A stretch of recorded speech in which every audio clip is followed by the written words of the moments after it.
कराची में पुलिस की फायरिंग में मार्जिबल औरत जो केस पुलिस एहलकारनि मथां दाख़िल न थियण ख़िलाफ़ ॿिए ॾींहुं बि धरणो जारी आहे। तफ़सील ॿुधाइण लाइ टेलीफोन लाइन ते आहे रशीद पंवर। जी रशीद। जी बिल्कुल तव्हांखे ॿुधाइण वञा त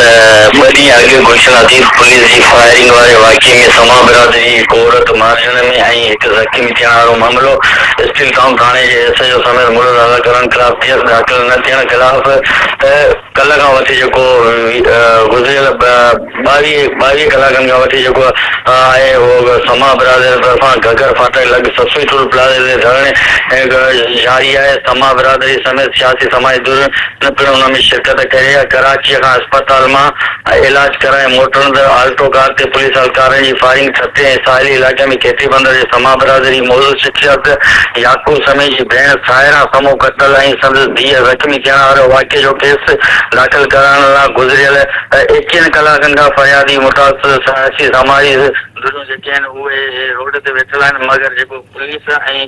सिंध गवर्नमेंट मां को बि उन्हनि वटि लड़ी न आयो आहे ऐं न ई उन्हनि सां कंहिं ॻाल्हि करण में को कामयाब थियो आहे। जॾहिं त फरियाद जेको एसएचओ आहे आगा रशीद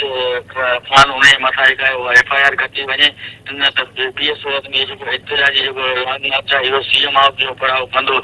उन बाद जेका सियासी समाजी दूरियूं आहिनि ऐं उते जे चूंडियल एमपी एमएलए ज़िले सते मां ऐं पंहिंजो मलीर मां उन्हनि मां को बि मुतासिरनि वटि ॻाल्हियूं करण जे लाइ न आहे पइजी सघियो। मुतासिरनि जो गुज़िरियल 22 कलाकनि खां क़ौमी शाहरा जेको आहे ठटो सिजावल ऐं हैदराबाद जेका क़ौमी शाहरा आहे उहा मुकमल तौर ते बंदि कयो विया, जॾहिं त हज़ारे गाॾियुनि जो जेके आहिनि उहे कतारूं लॻी वियूं ऐं मुसाफ़िर जेके आहिनि उहे परेशान थी विया आहिनि। जी